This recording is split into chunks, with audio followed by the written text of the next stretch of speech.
My name is Amanda. I am 38 years old. I am married to a man named Michael.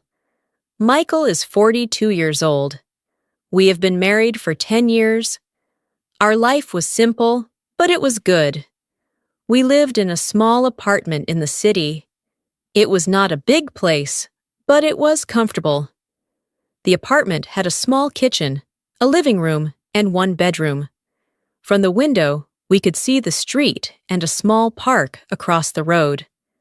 Michael worked at a logistics company near the airport. His job was often stressful. Many trucks came and went every day. There were many schedules and many problems to solve. But Michael always said the same thing. I do this for our future. I worked during the day at a medical office. My job was to help patients when they arrived. I checked their names, answered questions, and helped them fill out forms. Sometimes the office was very busy. Sometimes it was quiet. But I liked my work because I enjoyed helping people. Our days followed the same simple routine. In the morning, we woke up early. Michael usually made coffee while I prepared a small breakfast. Sometimes we ate toast with eggs. Sometimes we only drank coffee because we were in a hurry. Then we went to work. In the evening, we came home, cooked dinner together, and talked about our day. Michael was the kind of husband who told me everything. If something good happened at work, he told me the story. If something went wrong, he told me that too. That was always our rule. No secrets. We believed that honesty made a marriage strong. We trusted each other completely. At least, that was what I believed. But 3 weeks ago, something started to change. At first, the change was small. Michael began coming home later than usual. Normally, he arrived home around 6 in the evening. But now he sometimes came home at 7 or even 8. The first time it happened, I did not think much about it. Work must be busy, I told myself. Michael looked tired that night. His shoulders were heavy and his eyes looked distant. I asked him, "Long day at work?" He nodded slowly. "Yes," he said, "very long." Then he went to the kitchen and poured himself a glass of water. He did not say much during dinner. That was unusual. Michael normally liked to talk during meals. He liked telling stories about the trucks, the drivers, and the strange problems that happened at the warehouse. But that night, he was quiet. Still, I tried not to worry. Everyone has stressful days. A few days later, something else happened. We were sitting at the table eating dinner. The room was warm, and the soft sound of traffic came through the window. Suddenly, Michael's phone rang. The sound was loud in the quiet room. Michael looked down at his phone. His eyes stayed on the screen for a moment. Then something strange happened. He stood up quickly and walked into the other room to answer the call. I sat at the table alone, holding my fork in my hand. That felt strange. Michael had never done that before. Normally, he answered calls right in front of me. Sometimes he even put the phone on speaker and laughed about work problems. But this time, he closed the door. I could hear his voice from the other room, but the words were too quiet to understand. After a few minutes, he came back. He sat down and picked up his fork again. I looked at him and asked a simple question. "Who was that?" Michael shrugged. "Just someone from work," he said. His answer sounded normal, but something in his voice felt different. It felt careful, like he was choosing his words very slowly. I watched him for a moment, but I said nothing more. Maybe I was imagining things. Sometimes our minds create problems that are not real. But inside my chest, I felt something heavy. Over the next week, the strange feeling grew. Michael still came home late. Sometimes he looked distracted, like his mind was far away. One evening, I asked him a question, but he did not answer. "Amanda?" I said. He looked at me suddenly, like he had just returned from a long trip inside his thoughts. "Oh, sorry," he said. "What did you say?" I repeated the question, but my heart felt uneasy. Where was his mind going? What was he thinking about? The feeling stayed with me for many days. Finally, one afternoon after work, I decided to visit my friend Ellen. Ellen lived in the apartment next to ours. She had lived in this building for many years. She knew almost everyone who lived here. She was kind, wise, and a little older than me. Whenever I had a problem, Ellen listened patiently. So that afternoon, I walked down the hallway and knocked on her door. A few seconds later, the door opened. Ellen smiled warmly when she saw me. "Amanda," she said, "come in." Her apartment smelled like fresh tea. The room was cozy and full of warm light from the kitchen window. We sat together at the small table in her kitchen. Ellen poured 2 cups of tea and pushed 1 cup toward me. Then she looked carefully at my face. She knew me well. After a moment, she said gently, "Amanda, what's wrong?" I quickly tried to smile. "Nothing," I said. But Ellen raised one eyebrow. "You forget something," she said. "What?" I asked. Ellen leaned back in her chair and crossed her arms. "I have known you for 3 years," she said. "When something is wrong, I can see it on your face." For a moment, I stayed silent. Then I sighed softly. Maybe it was time to talk. So I told her everything. I told her about Michael coming home late. I told her about the strange phone call during dinner. I told her how he sometimes looked far away, like his mind was somewhere else. Ellen listened quietly. She did not interrupt me. She simply nodded from time to time while I spoke. When I finished, the room became very quiet. Ellen held her cup of tea and looked down at the table for a moment. Then she spoke slowly. "Sometimes people carry problems alone," she said, "not because they want to hurt us." She paused. "Sometimes they do it because they think they are protecting us." Her words stayed in my mind. Protecting me? Maybe she was right. Maybe Michael was dealing with something difficult at work. Maybe he did not want to worry me. I finished my tea and thanked Ellen for listening. Then I went back to my apartment. That evening, the sun was already going down when Michael came home. But something about him looked different. He was not just tired. He looked nervous. Very nervous. He put his keys on the table and avoided looking at me. For a moment, we stood in silence in the living room. Then Michael said something that surprised me. "Amanda," he said slowly, "have you ever thought about moving?" I blinked in confusion. "Moving?" I asked. "Moving where?" Michael rubbed the back of his neck and looked toward the window. "I don't know," he said. "Maybe another city." He paused again. "Maybe somewhere closer to the coast." My heart beat a little faster. We had never talked about moving before. Our jobs were here. Our life was here. So why was he suddenly asking this question? I looked directly into his eyes. "Michael," I said quietly, "what is going on?" Michael opened his mouth to speak, but no words came out. And in that silent moment, I felt it clearly. Something big was about to change. Michael did not answer my question. He stood near the window and looked outside.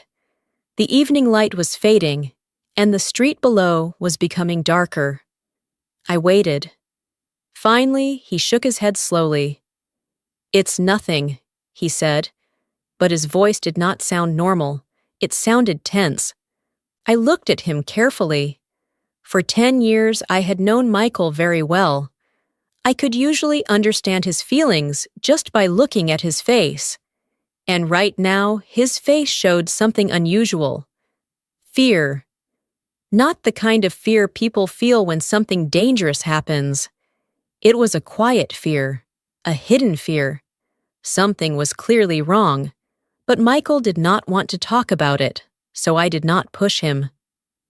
"Okay," I said softly. We ate dinner together, but the room felt quiet and heavy. The television was on, but neither of us watched it. Michael looked at his phone several times during dinner. Each time the phone vibrated, he quickly picked it up and checked the screen. I noticed everything, but I said nothing. Later that night, Michael went to take a shower. I stayed in the kitchen and cleaned the dishes. The apartment was quiet, except for the sound of running water from the bathroom. Then suddenly, I heard a soft vibration.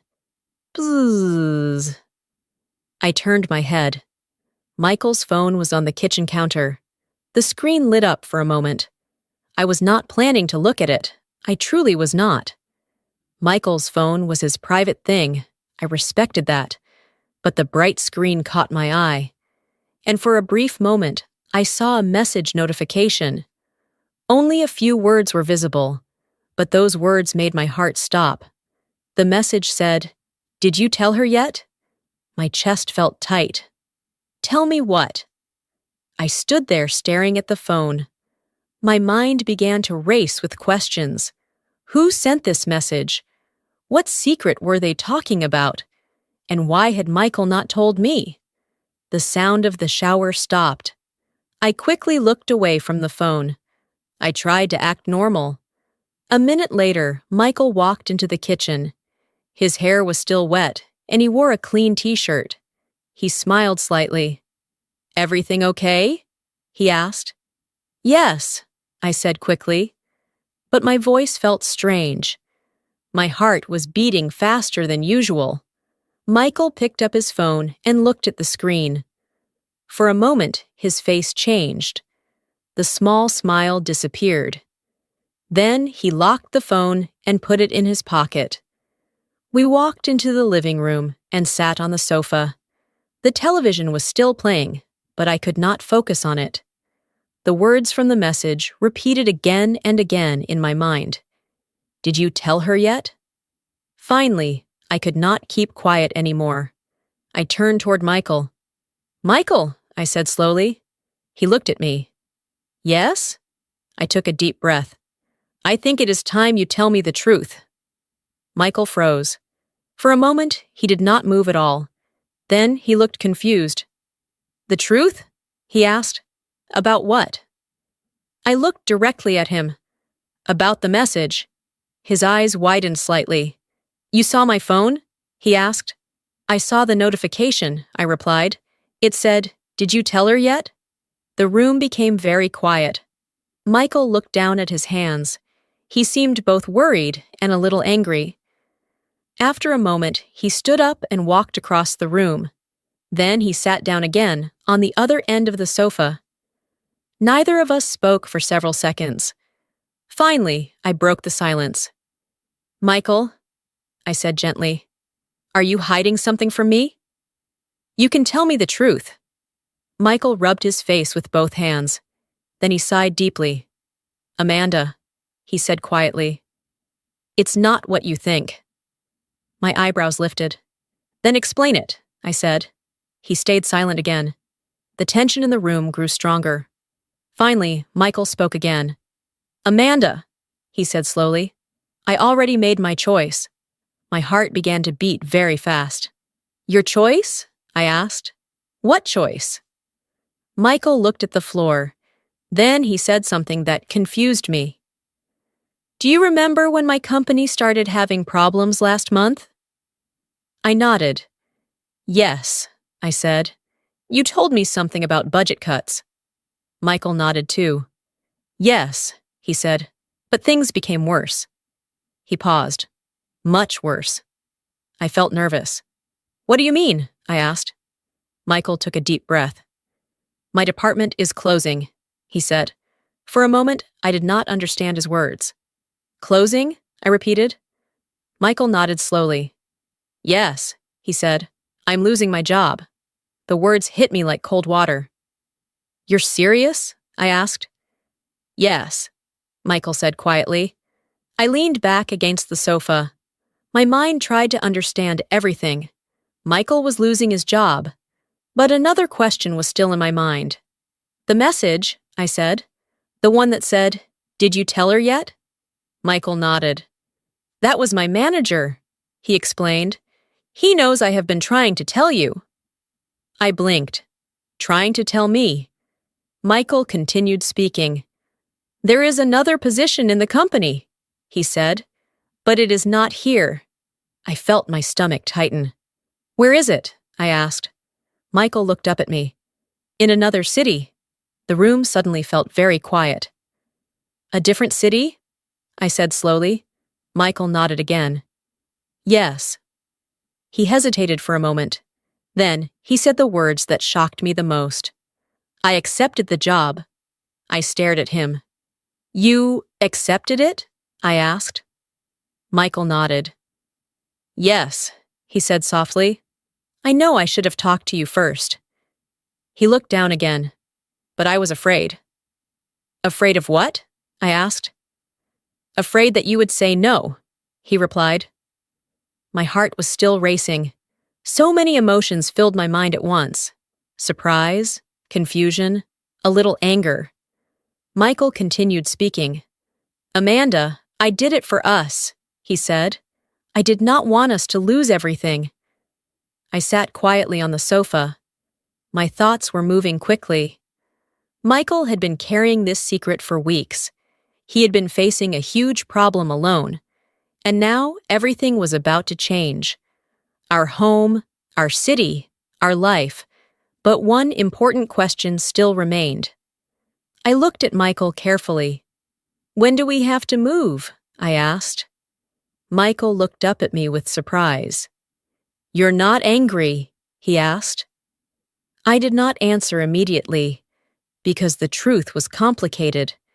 Part of me was angry, but another part of me understood something important. And that understanding was beginning to grow inside my heart. Michael looked at me with wide eyes. You're not angry? He asked again.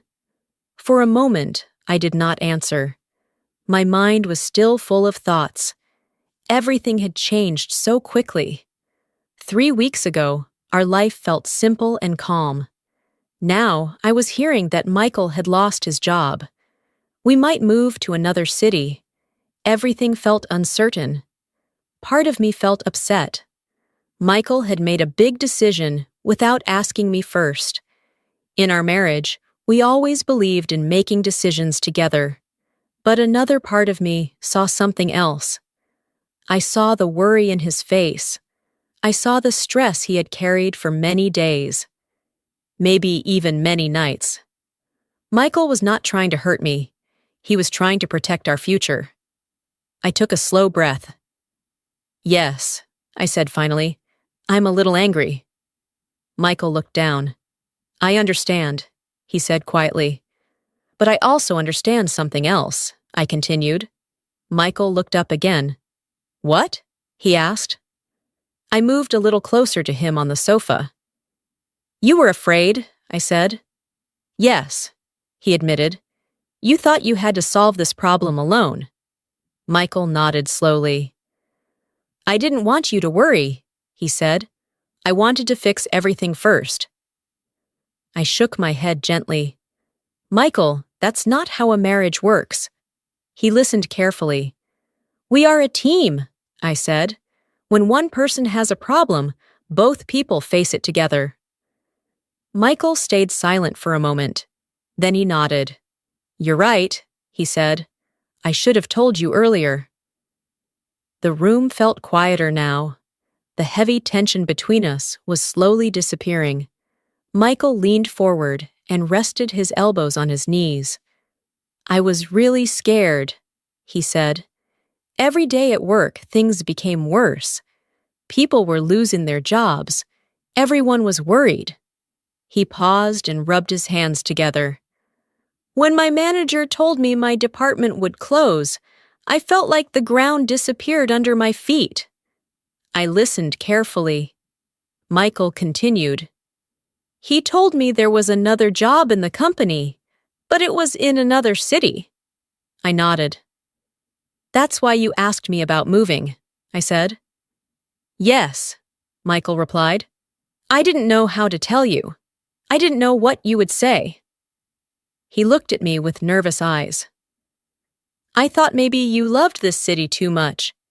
Maybe you would not want to leave. I thought about that. Our apartment, our neighborhood, my job, my friend Ellen next door. All those things were important to me. But something else was even more important. My husband. Our future together. I reached out and held Michael's hand. Michael, I said softly. Yes, he replied. Where is the new city? Michael looked surprised again. You really want to know? He asked. Yes, I said with a small smile. He took a breath. It's a coastal city, he said. Not too big. The office there manages shipping from the port. I imagined a city near the ocean. Waves, boats, a fresh start. When would we move? I asked. Michael hesitated. Probably in about 2 months, he said. That's when the new position begins. 2 months. It sounded fast, but maybe it was also a good opportunity. A new place, a new adventure. I looked around our small living room. The same sofa, the same table, the same pictures on the wall. For 10 years, this place had been our home. But maybe home was not just a place. Maybe home was the person sitting next to me. I squeezed Michael's hand gently. We can do this, I said. Michael looked at me carefully. You mean, you want to move with me? I smiled. Of course, I said.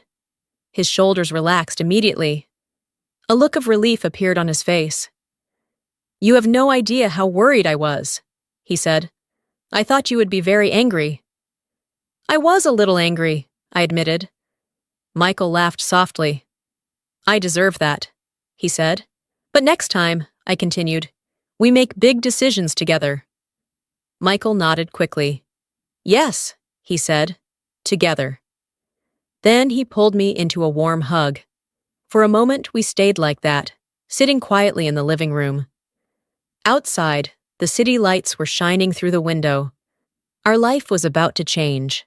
A new city, a new job, a new home. But now something felt different. Now we were facing the future as a team again, and that made everything feel possible. Later that night, we began talking about our plans. We discussed my job and how I could find new work in the new city. We talked about apartments near the ocean. Michael even showed me photos of the harbor on his phone. The water looked blue and peaceful. Maybe this change would not be so scary after all. Sometimes life surprises us. Sometimes problems appear when we least expect them. But those problems can also lead us to new opportunities. And sometimes they remind us of something very important. We are stronger when we face life together. That night, before going to sleep, Michael held my hand. Thank you, he said quietly, for trusting me. I smiled in the dark room. We promised, I said. No secrets. Michael laughed softly. Yes, he said. No secrets. And for the first time in many weeks, the worry in his voice was gone. A new chapter of our life was beginning. Thank you for listening to this story. If you enjoyed this story and want to improve your English through simple and emotional stories, please support my YouTube channel. Listen and learn English. On this channel, you can practice English listening, easy English stories, vocabulary through storytelling, real-life conversations. Please like, comment, and subscribe to listen and learn English so you never miss a new story. And remember, the best way to learn English is to listen, understand, and enjoy the story. See you in the next story.